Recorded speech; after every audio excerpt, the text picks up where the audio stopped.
Hola, ¿qué tal? Es un gusto saludarles y estamos haciendo una transmisión precisamente para Tuxtla Gutiérrez en el 97.9 FM, transmitiendo allá hacia todos los que nos están escuchando precisamente allá en Tuxtla Gutiérrez, Chiapas, la zona conurbada de Tuxtla Gutiérrez, lo que tiene que ver con Guatemala.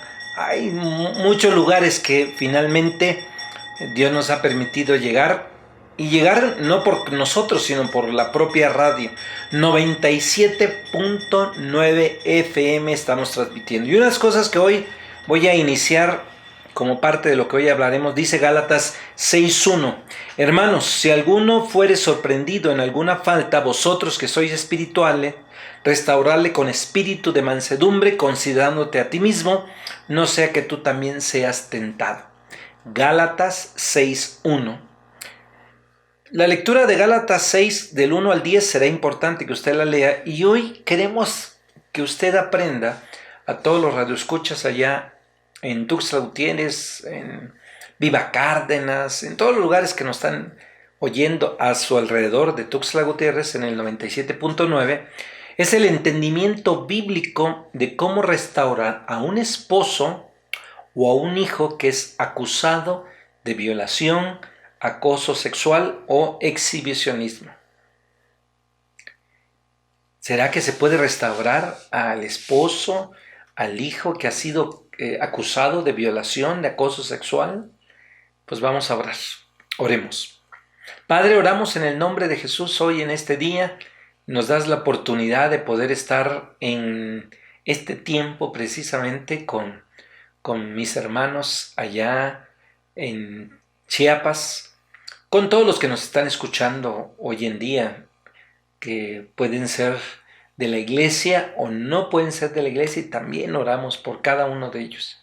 Que tú nos uses hoy para honra y gloria solamente de tu nombre. En el nombre de Jesús estamos orando. Amén.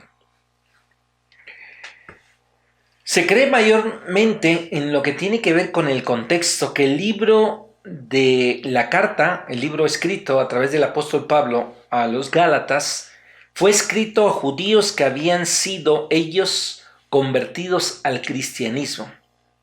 Es decir, que adoptaron esta fe centrada en Jesucristo, lo que se conoce como el cristianismo, y que consideraban que los gentiles debían de cumplir algunos ritos del Antiguo Testamento, y en especial lo que tiene que ver con la circuncisión. Perdón. La gracia de Cristo se veía opacada, por decirlo así, porque los judaizantes ponían parte de la gracia, las obras de la ley para la salvación, como un requisito. En Gálatas capítulo 5, versículo 4, nos habla de ello. Déjeme leerlo para que lo tenga, usted pueda darse cuenta. La lectura, Gálatas capítulo 5, versículo 4.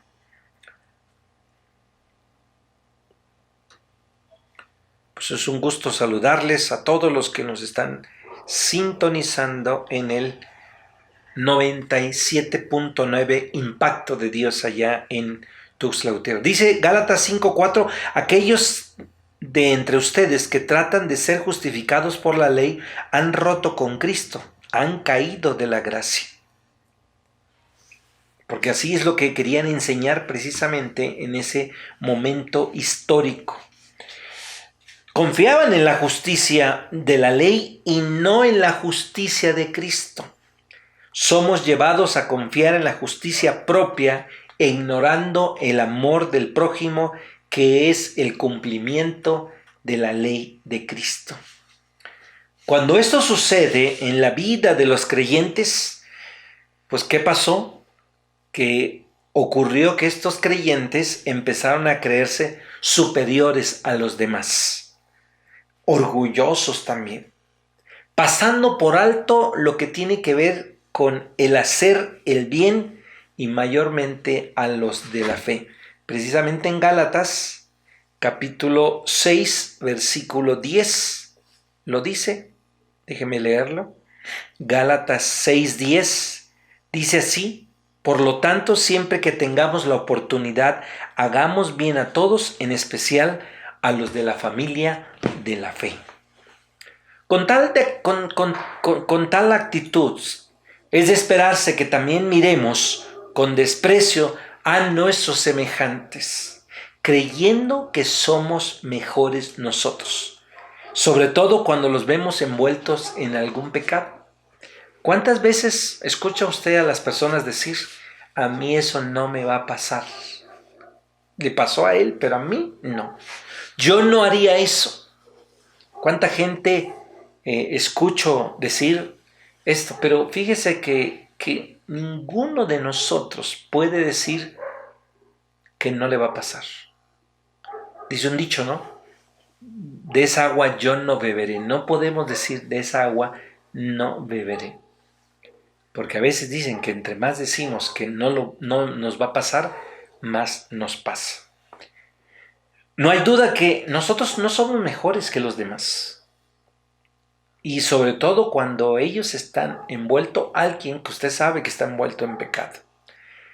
Con este preámbulo quisiéramos preguntar cómo respondemos a nuestro prójimo cuando comete una falta hacia nosotros. ¿Cómo respondemos?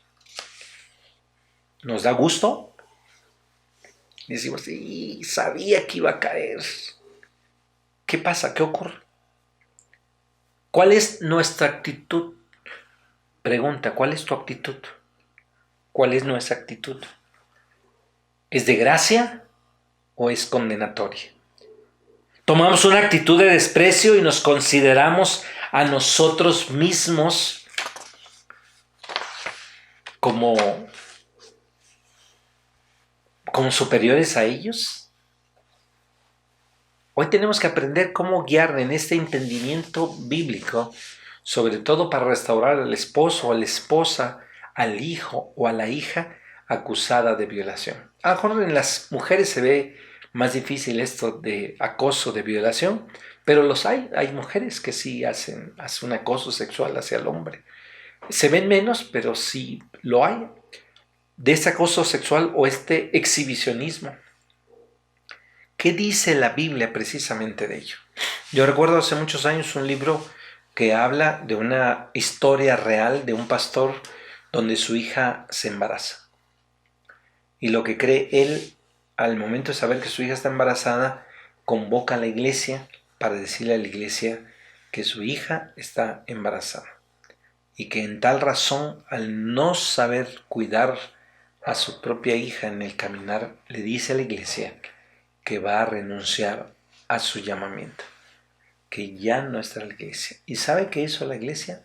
La iglesia le dijo: no, pastor, usted seguirá con nosotros y vamos a pastorear a su hija todos, usted y todos.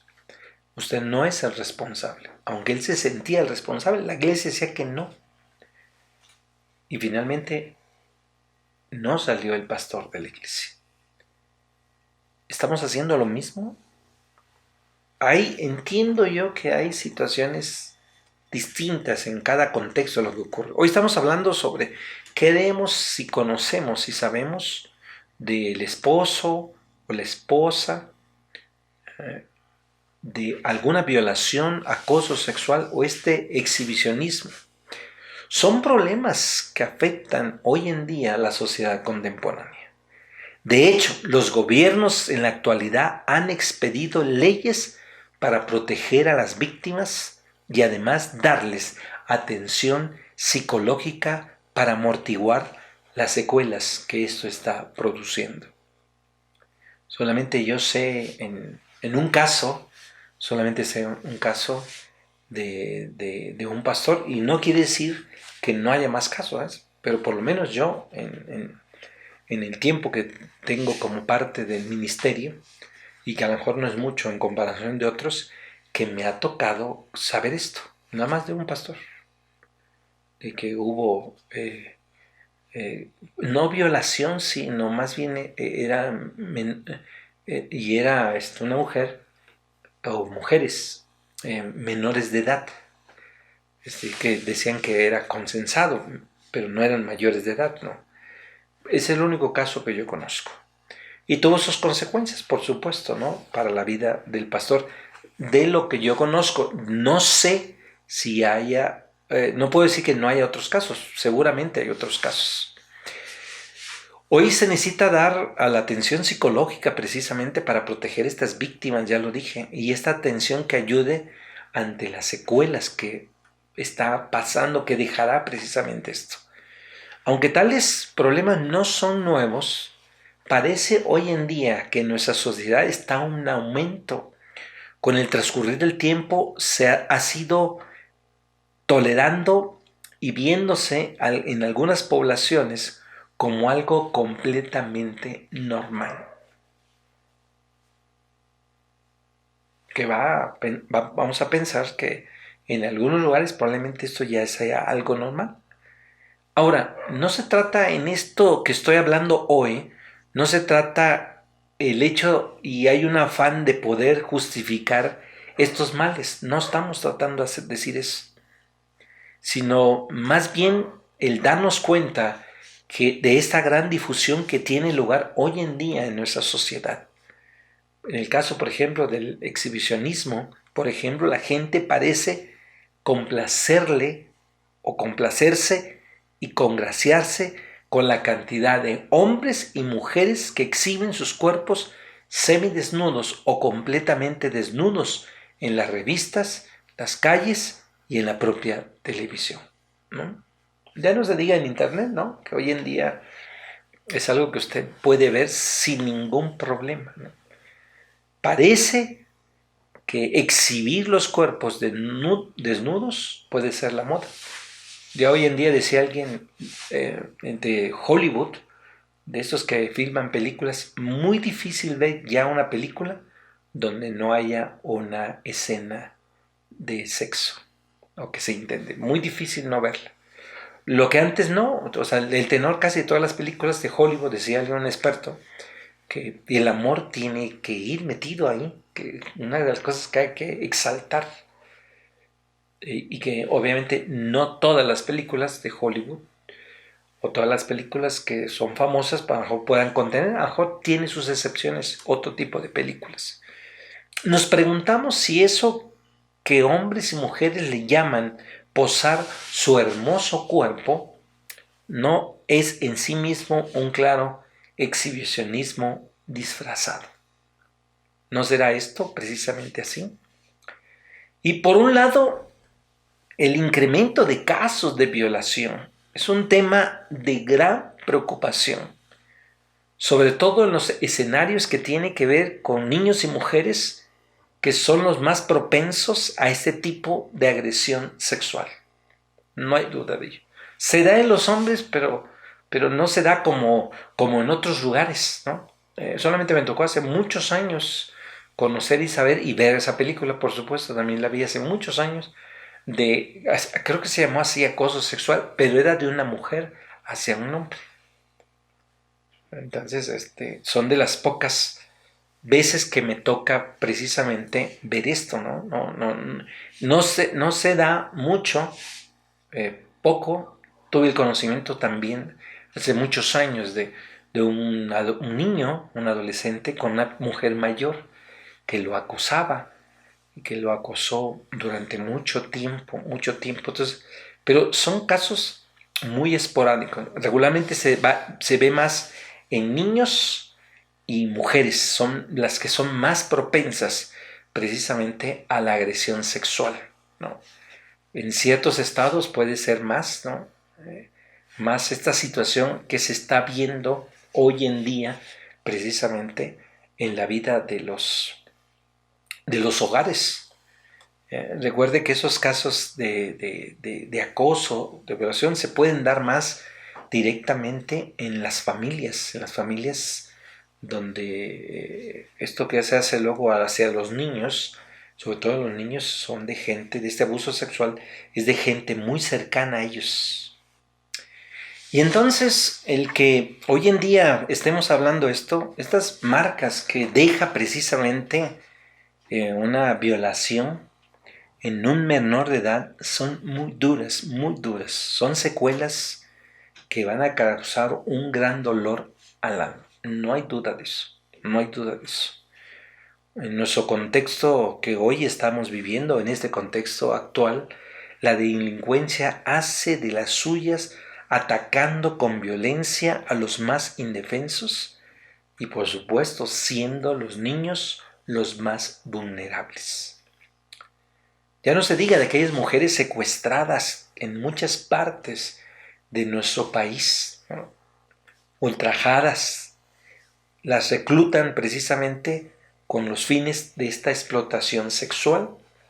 Me tocó precisamente alguna vez en Chiapas, que tuvimos en una iglesia, cómo esto se daba, la trata de personas, la trata de mujeres, cómo es que se podía dar, ¿no? Y nos contaban la historia de jóvenes que en una localidad de un estado donde nos dieron precisamente esta exposición, dice que son jóvenes parecidos que llegan al lugar, empiezan a conquistar a las jovencitas y después está la promesa de que se casarán. Pero lo curioso es que no los conocen, o sea, son jóvenes que llegaron ahí y de repente ya están proponiendo matrimonio a las mujeres. Obviamente que el proponer matrimonio significa que vas a irte del lugar, que te vas a ir a otro lado. Y entonces se dan cuenta en una localidad de ahí, de ese estado donde estuvieron y nos dieron esta capacitación, decía que pues los padres no querían, pero la muchacha animada a que creía que era un buen joven, alguien que pues estaba ofreciendo casarse, lo único que era es que tenían que viajar, no sé si era a la Ciudad de México o viajar a otra ciudad, pero no se quedarían en el lugar. Y se dieron cuenta que empezaron a desaparecer muchas jovencitas en un pueblo, que así se iban. Después llegaron a encontrarlas en la Ciudad de México, pero estaban ellas precisamente explotadas sexualmente. Era una mentira que se querían casar. Se casaban aparentemente en el pueblo, pero con la idea de explotarlas sexualmente, lo que se llama la trata de personas. Observamos que en nuestra perversa sociedad de hoy en día, y a lo mejor no hablamos de toda la sociedad, ¿verdad? Pero una parte de esta sociedad se ha violentado contra mujeres y contra niños. Una forma muy violenta. El acoso sexual ha brotado mucho en nuestra sociedad y se ve mucho esto en el ámbito laboral, ¿no? Yo recuerdo aquí una joven aquí en el Estado de México que de alguna manera se le pudo cambiar de lugar. Había alguien que se conocía y le dijimos que si podía cambiarla de un trabajo a otro. Era el mismo Estado de México y finalmente se pudo hacer y donde ella quería estar, ahí se trabajó. Pero lo curioso, cuando supieron del cambio, alguien le preguntó a la persona y le dijo, yo no sé si en todos los estados es lo mismo, o solamente aquí en su momento se lo preguntaron, y yo no sé si en todas las administraciones se hace esto, pero él le dijo, mira, para hacer un cambio así, o fue dinero o dices algo sexual. ¿Qué dices? ¿Dinero o algo? O sea que los cambios se debían precisamente para hacer este tipo de cambios de trabajo, y era en el mismo lugar, en esa misma área del gobierno. Decía, se da de esta forma. Y no hay duda que eso se ha observado entonces no de ahorita, de tiempo atrás. Y en este ámbito laboral, ¿no? Para que tú puedas, dicen algunos, irte a otros niveles, bueno, tienes que hacer ciertas cosas. Y ahí precisamente esta parte sexual viene a redundar en una situación muy, muy complicada. Por eso vemos hombres y mujeres que son presionados y chantajeados continuamente a cambio de estas gratificaciones sexuales, mayormente por sus superiores. Y a veces, si no tiene que ver en el campo laboral como superiores, me contaba alguna vez una mujer que pues que era alegre ella en el trato con los hombres en especial, bueno, con todo el mundo, pero con los hombres lo hacía igual que las mujeres. Y que su mala experiencia le había llevado que cuando ella era así, pues había hombres que las invitaban a tomar café, a salir, y por cortesía decía, bueno, decía, sí, pues vamos, y ya después ya había la insinuación de ir a otro lugar, porque el hombre había entendido que ella le había dado pues el lugar para irse a otro lado. Entonces ella tenía que decir, no, no, no, no.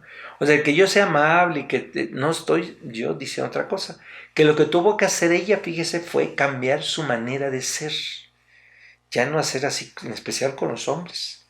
Para que ellos no malinterpretaran, estos hombres en el cual tenía contacto, no malinterpretaran la situación y no fueran ellas o ella hostigada a algo que no quería hacer, ¿no? Casi le decía, es que tú me mandaste muchas señales de que tú quieres algo más, entonces estoy listo. Dice, no, no, no, no, no.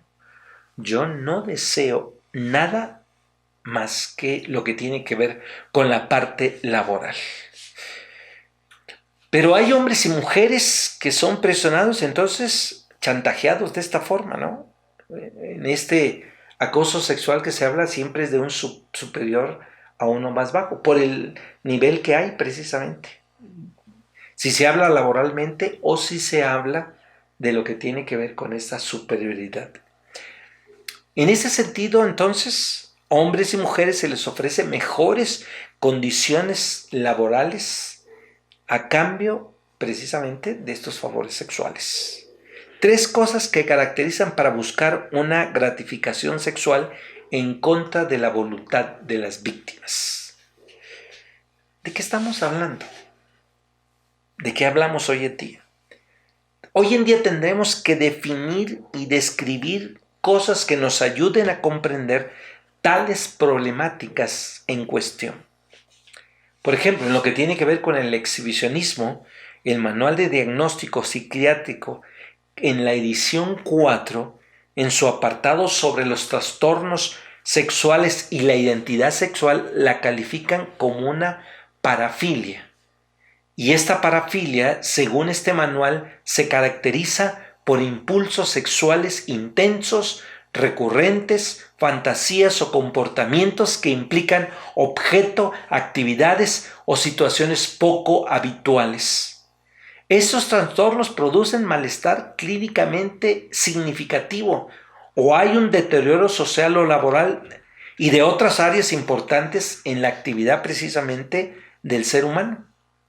La parafilia o las parafilias incluyen el exhibicionismo, lo que tiene que ver con este fetichismo, la pedofilia, el masoquismo sexual, el sadismo sexual, este fetichismo transvestino, el voyerismo y alguna parafilia a lo mejor no específica. Entonces, cuando hablamos de este exhibicionismo, cae dentro de estas parafilias y debemos describir las características precisamente de esta. Hay un manual que señala algunas características. La característica esencial del exhibicionismo consiste en la exposición de los propios genitales a una persona extraña. Usted vio hace tiempo en la televisión, no sé si allá en Chiapas tuvieron la oportunidad de verlo. Recuerde que estamos en el 97.9 FM transmitiendo en vivo allá en Tuxtla Gutiérrez, zona conurbada. Y si usted le tocó ver a las noticias a nivel nacional que había un joven en la Ciudad de México que andaba en una camioneta muy elegante, él se paraba y cuando había mujeres caminando, él andaba desnudo manejando. Se salía ese exhibicionismo, ¿no? Ahí está. Y entonces pues las mujeres corrían, ¿no? Lo captaron las cámaras que hay del C4 aquí en la Ciudad de México y pues un día lo identificaron, la camioneta y a él justamente cuando andaba haciendo esto. Y lo detuvieron. Entonces ahí habla de lo que tiene que ver con este exhibicionismo. Algunas veces el individuo lo hace de otra forma, como le tocó en Guadalajara, no sé si vio también de un hombre que vertió sobre ella algo que aparentemente tiene que ver con algo sexual. No se alcanzó a ver el video, pero habla de esto cuando sale, venía una mujer creo caminando o corriendo, y entonces también entra en esta parafilia esto. O cuando los individuos llevan a cabo sus impulsos y no existe generalmente ningún intento de actividad sexual posterior con la persona extraña. En algunos casos la persona es consciente del deseo de sorprender o asustar al observador. De eso se trata el exhibicionismo. En otros casos el individuo tiene la fantasía sexual de que el observador va a producirle placer, un placer sexual. En todo caso tiene que ver con la otra persona. Y el acoso sexual se define como una forma de discriminación que genera violencia, provoca desagrado, humillación, depresión en la víctima, crea un ambiente de trabajo intimidatorio y hostil. Cuando algunos hablan, los expertos, sobre el acoso sexual, existen varios niveles que van desde leves hasta un nivel alto. Y estos niveles serían los grados. El leve, bueno, a través de carteles, a través de calendarios, a través de imágenes de naturaleza sexual, piropos o comentarios no deseados acerca de la apariencia física, miradas morbosas, gestos sugestivos, bromas o preguntas sobre la vida sexual. Eso sería lo más leves. Yo no sé si le tocó, pero casi se daba, muchos años atrás se dio. Hoy no sé si se da, pero en los talleres mecánicos, ¿cómo se podía ver estos calendarios o carteles, no? En algunos de mujeres solamente semidesnudas, y en algunos probablemente sí, que había, ¿no? Era muy notorio como que y en ciertos talleres mecánicos, no son todos los talleres mecánicos, ¿no? Por supuesto, no podemos generar. Yo lo vi hace mucho tiempo, hoy ya no me ha tocado verlo. Será porque lo llevo donde son hermanos de la iglesia los que entonces no lo tienen. Digo, no he visto de hace muchos años. Antes se daba como que estas empresas que hacían estos calendarios los hacían así, y sobre todo las empresas que tenían que ver con cosas de refacciones para coches, anunciando precisamente algo de esto. El grado de nivel puede ser medio, y este medio es una insistencia por aceptar invitaciones o citas no deseadas, promesas implícitas o expresas a la víctima de un trato preferente con respecto a su situación actual o a cambio de un favor sexual, o amenazas si no se acepta. Cartas, llamadas telefónicas, correos, mensajes de connotaciones sexuales no deseadas. Esos son el término medio, ¿no? Que se va a caracterizar, como lo decía el ejemplo de hace un instante, ¿no? Puedes subir, pero pues tienes que dar algo. Así nada más, ¿no? Entonces, así igual hace muchos años ocurría en el magisterio, por ejemplo. Conocía yo a alguien en magisterio y me decía, esto es algo muy común que se da, sobre todo para el hecho de tener más horas o plazas, que eso se da. Y otra vez, no estoy diciendo que hoy se esté dando. Hoy no tengo el dato, hablo de un tiempo anterior, pero tampoco dudo de que no se haga, ¿no? Tampoco puedo decir, no creo que se esté dando en este siglo XXI. Se puede dar. Yo hablo de un contexto y de gente que trabajaba en el magisterio.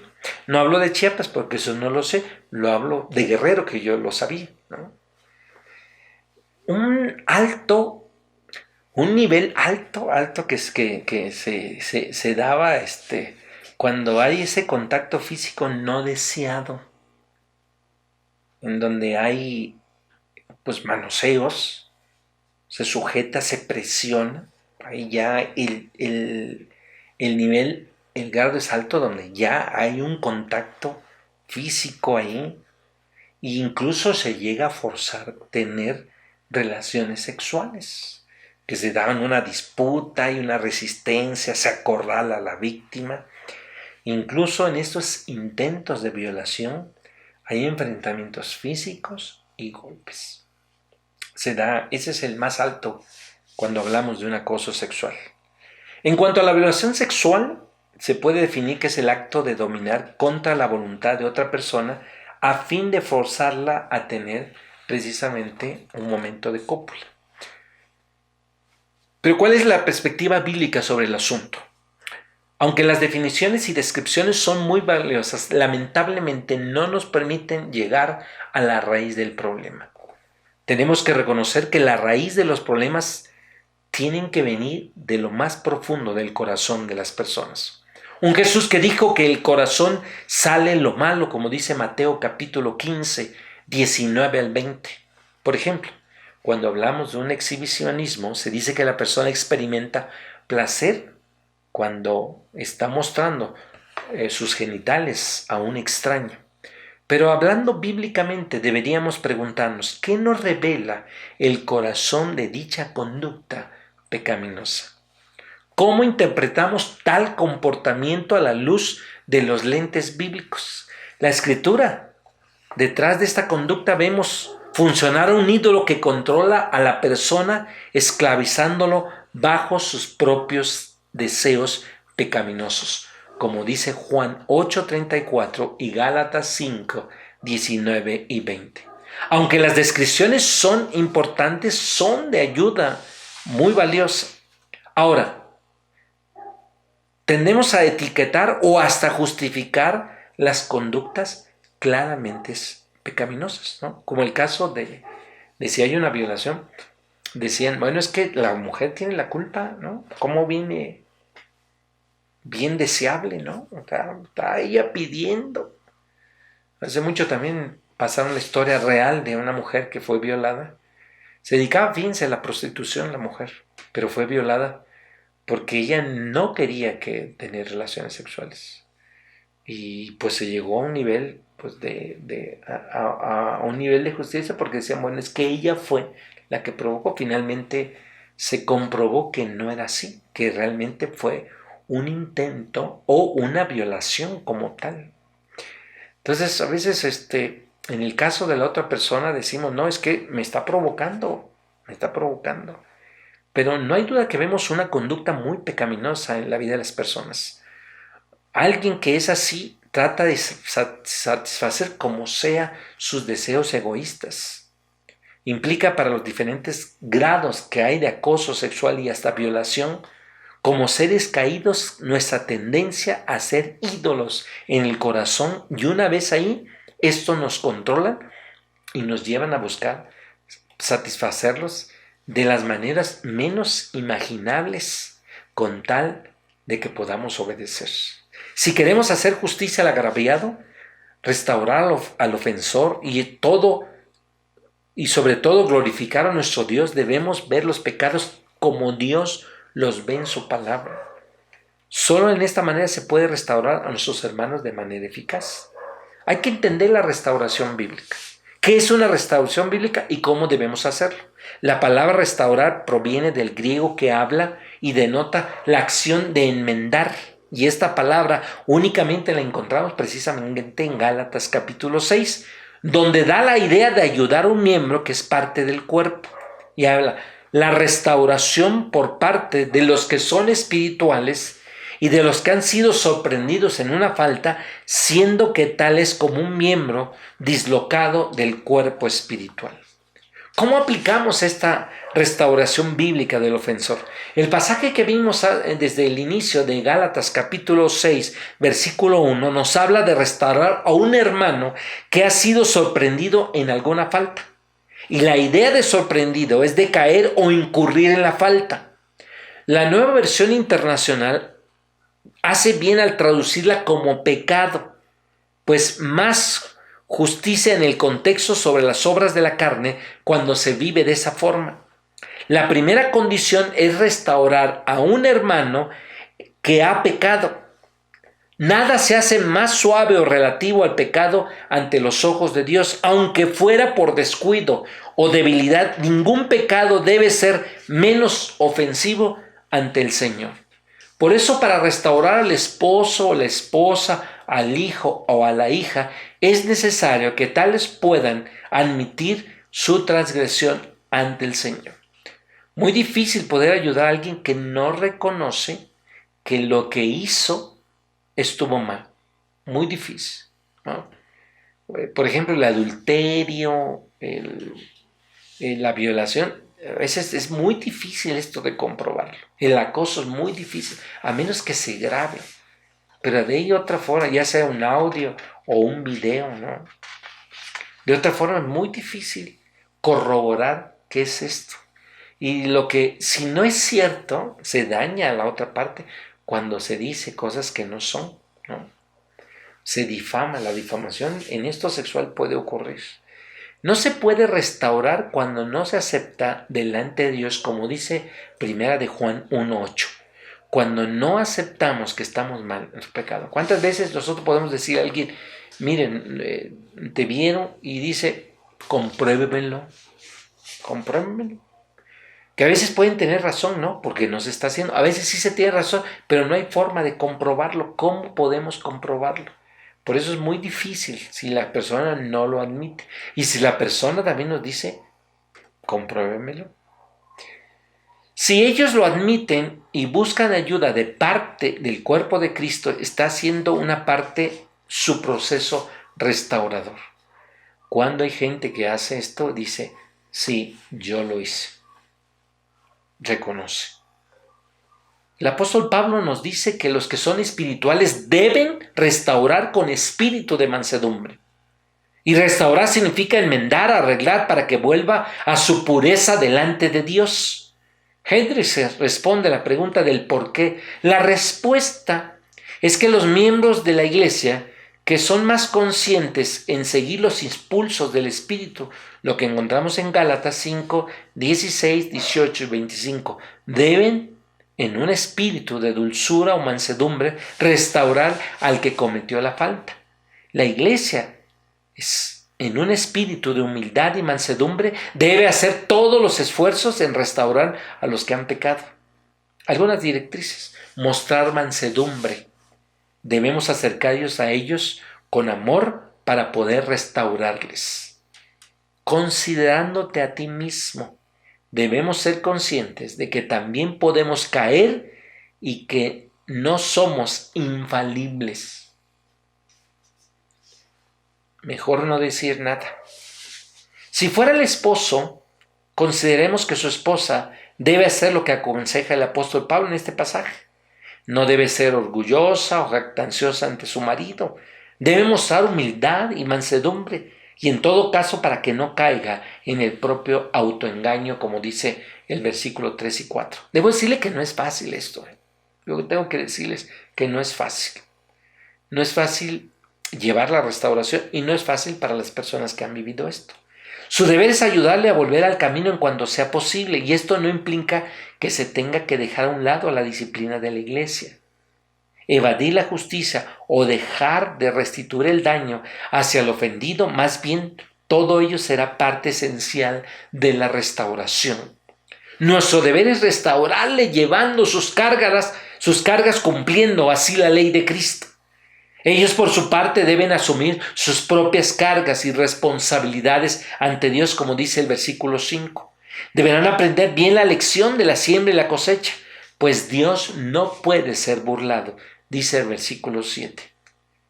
Si se trata de un hijo, este deberá, en el temor del Señor, someterse a la disciplina y amonestación del Señor, con la finalidad de volverse a la comunión con Dios. Creemos que por ningún motivo los padres deben tolerar o consentir el comportamiento pecaminoso de su hijo.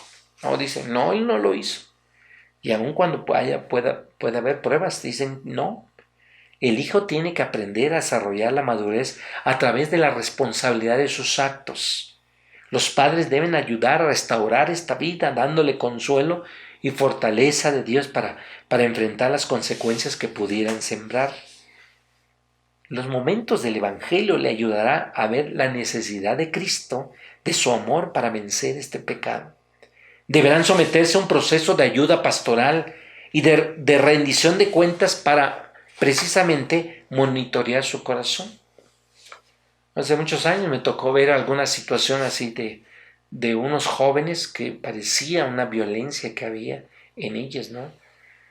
Aunque después decían que entre ellos, porque después les preguntaron y les decían que esto era más bien un juego que ellos estaban haciendo, un juego que jugaban y que si había marcas, pues era porque estaban jugando, no estaba ocurriendo otra cosa mal. La familia de ella pensaba que estaba siendo violentada ella. Finalmente se embarazó ella y las cosas no funcionaron en el matrimonio. ¿No? Hasta donde yo sé, él nunca vio a su hijo, nunca lo vio. Y si querían porque pues la familia pedía la parte económica, sobre todo la familia de ella, ¿no? Y él decía, no, si no me dejan ver, no hay dinero.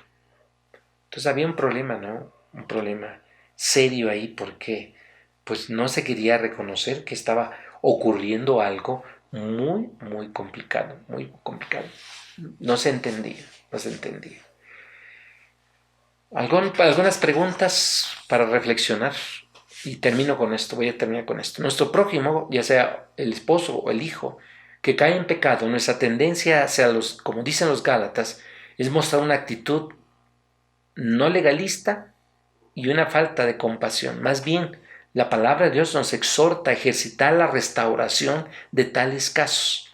Por ningún motivo pues, pensemos que no podemos ser tentados, más bien debemos considerarnos a nosotros mismos. Si llevamos sus cargas, estamos cumpliendo la ley de Cristo, que es el amar a nuestro prójimo. ¿De qué otras maneras específicas pudiéramos restaurar a un esposo o una esposa? ¿Habrá otras maneras específicas que pudiéramos restaurar a un hijo o una hija? ¿Qué quiere decir esto cuando el apóstol Pablo dice que cada uno llevará su propia carga? Gracias a todos los que nos sintonizaron en el 97.9. Es un placer poder estar con ustedes. Voy a terminar este tiempo. Agradezco a Ari el apoyo allá en el 97.9 de que estén apoyándonos y me despido de ustedes. Que Dios les bendiga grandemente a todos los que estuvieron muy al pendiente de nosotros y vamos a orar para finalizar. Padre, oramos en el nombre de Jesús por lo que tú quieres hacer en nuestras vidas, la manera que tenemos que restaurar a aquellos que fallan. Oramos todo esto, Padre, en el nombre de Cristo Jesús. Amén.